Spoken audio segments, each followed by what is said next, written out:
میرے پیارے بھائیوں اور بہنوں، میں نے برسوں پہلے انگریزی کی کسی طبی کتاب میں بہترین زندگی کے 40 بہترین اصول پڑھے تھے۔ میں نے وہ صفحات کاپی کر کے اپنے پاس رکھ لیے۔ میں گاہے بگاہے یہ صفحات نکال کر پڑھتا رہتا تھا۔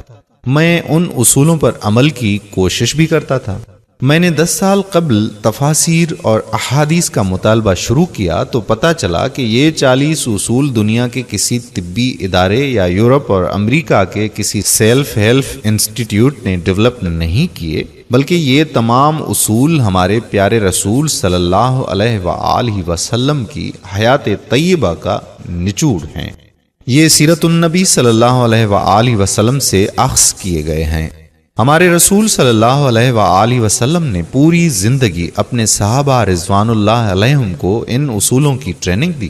آپ صلی اللہ علیہ وآلہ وسلم کے صحابہ کرام بہترین زندگی کے ان 40 بہترین اصولوں کی چلتی پھرتی تصویر تھے۔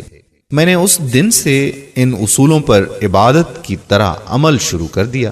گو کہ میں ابھی تک ان پر عمل درآمد نہیں کر سکا، لیکن مجھے یقین ہے کہ اللہ تعالیٰ میری توفیق میں ضرور اضافہ کرے گا اور میں کسی نہ کسی دن آپ صلی اللہ علیہ وآلہ وسلم کے وضع کردہ ان اصولوں پر عمل میں کامیاب ہو جاؤں گا۔ یہ 40 اصول کیا ہیں؟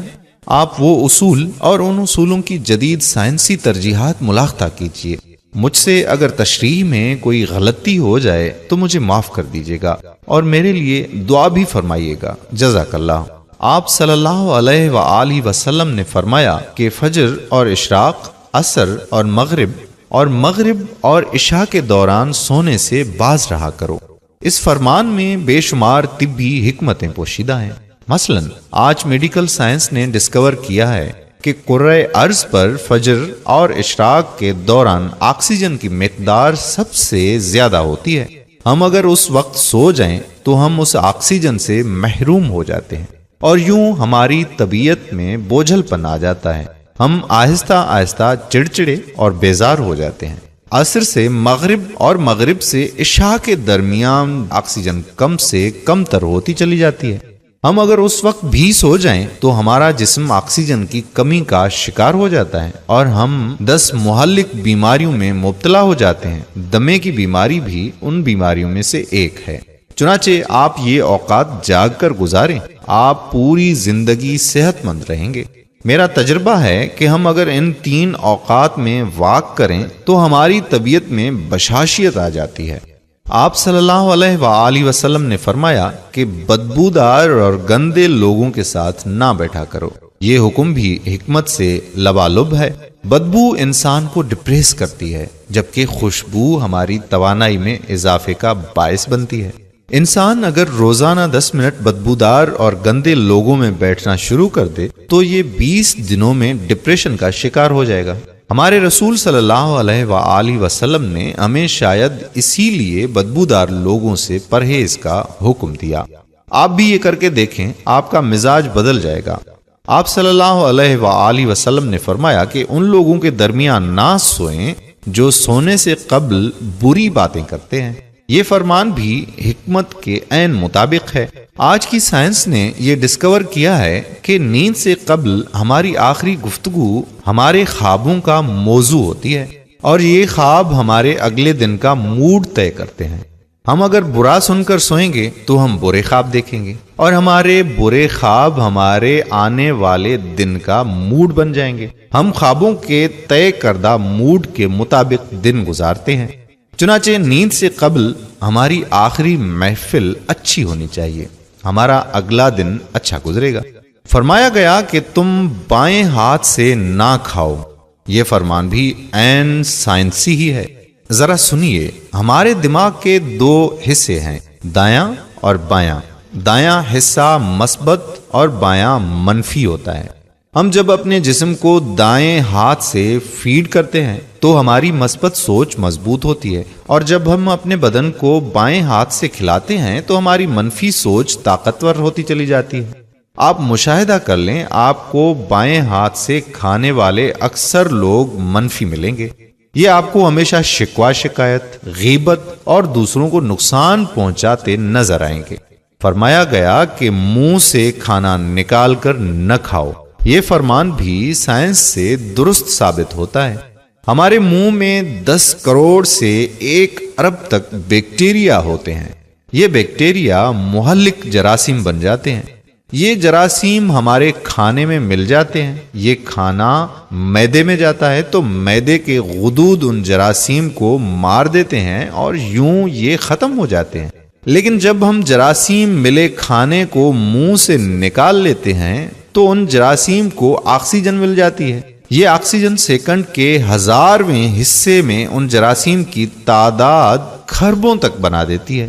یہ جراثیم معدے کے غدود سے بھی طاقتور ہو جاتے ہیں۔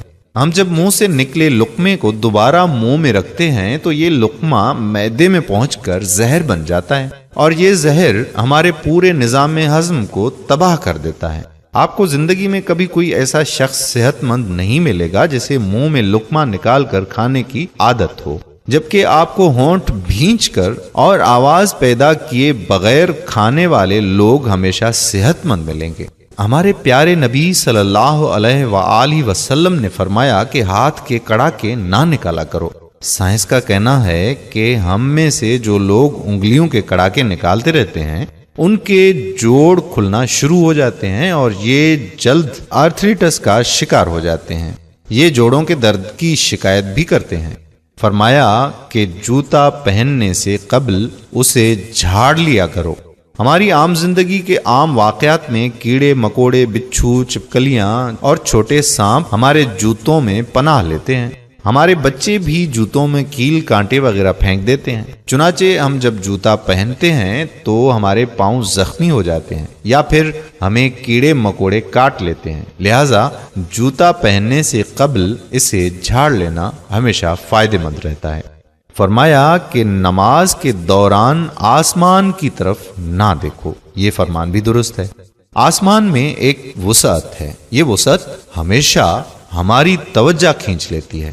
ہم جب بھی آسمان کی طرف دیکھتے ہیں تو ہماری توجہ بڑھ جاتی ہے۔ ہمیں توجہ واپس لانے میں ٹھیک ٹھاک وقت لگتا ہے۔ نماز کے لیے یکسوئی درکار ہوتی ہے۔ ہم جب نماز کے دوران آسمان کی طرف دیکھتے ہیں تو سجدے اور رکوع بھول جاتے ہیں۔ چنانچہ حکم دیا گیا کہ نماز کے دوران آسمان کی طرف نہ دیکھو۔ یہ فارمولہ تخلیقی کاموں کے لیے بھی اہم ہے۔ اگر لکھاری لکھتے، مصور تصویر بناتے اور موسیقار دھن بناتے ہوئے آسمان کی طرف دیکھ لے تو اس کا تسلسل ٹوٹ جاتا ہے اور وہ اپنا کام مکمل نہیں کر پاتا۔ شاید یہی وجہ ہے کہ دنیا کا زیادہ تر تخلیقی کام بند کمروں میں مکمل ہوتا ہے۔ یہ کھلی فضا میں پروان نہیں چڑھتا۔ بیتھون کی سمفنیاں ہوں، ڈانچی کا لاسٹ سپر ہو یا پھر ٹالسٹائے کا وار اینڈ پیس، دنیا کا ہر ماسٹر پیس بند کمرے میں تخلیق ہوا۔ آپ تخلیق کا آئیڈیا لینا چاہتے ہیں تو آپ کھلے آسمان کے نیچے کھلی فضا میں واک کریں۔ آپ آئیڈیاز سے مالا مال ہو جائیں گے، لیکن آپ اگر ان آئیڈیاز پر کام کرنا چاہتے ہیں تو پھر آپ کمرے میں بند ہو جائیں۔ آپ کمال کر دیں گے۔ آپ کو انبیاء، اولیاء اور بزرگان دین بھی بند غاروں میں مراقبے کرتے ملیں گے۔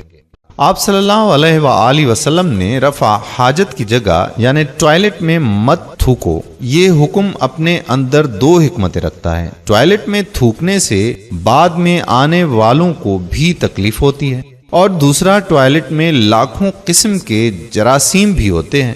ہم جب تھوکنے کے لیے منہ کھولتے ہیں تو یہ جراثیم ہمارے منہ میں پہنچ جاتے ہیں۔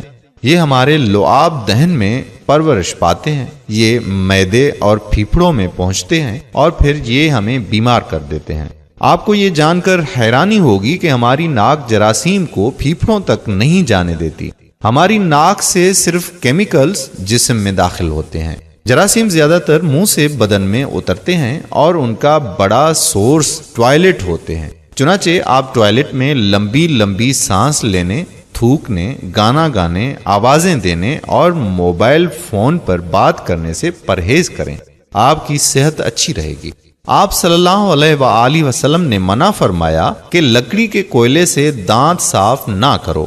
ہم میں سے بے شمار لوگ کوئلے سے دانت صاف کرتے ہیں۔ کوئلے سے ہمارے دانت وقتی طور پر چمک جاتے ہیں، لیکن یہ بعد ازاں مسوڑے بھی زخمی کر دیتا ہے، دانتوں کی جڑیں بھی ہلا دیتا ہے اور یہ منہ میں بو بھی پیدا کرتا ہے۔ لکڑی کا کوئلہ سیدھا سیدھا کاربن ڈائی آکسائڈ ہوتا ہے، یہ ہائیجینک بھی نہیں ہوتا، چنانچہ رسول اللہ صلی اللہ علیہ وآلہ وسلم نے اس سے پرہیز کا حکم دیا۔ آپ صلی اللہ علیہ وآلہ وسلم نے فرمایا کہ ہمیشہ بیٹھ کر کپڑے تبدیل کیا کرو۔ ہم میں سے اکثر لوگ شلوار پتلون یا پاجامہ پہنتے وقت اپنی ٹانگ پھنسا بیٹھتے ہیں اور پھر گر پڑتے ہیں۔ ہم میں سے ہر شخص زندگی میں کبھی نہ کبھی اس صورتحال کا شکار ضرور ہوتا ہے، بالخصوص ہم بڑھاپے میں شلوار یا پتلون بدلتے وقت ضرور گرتے ہیں۔ آپ صلی اللہ علیہ وآلہ وسلم نے شاید اس قسم کے حادثوں سے بچنے کے لیے یہ حکم جاری فرمایا تھا، اور آپ صلی اللہ علیہ وآلہ وسلم نے فرمایا کہ اپنے دانتوں سے سخت چیز مت توڑا کرو۔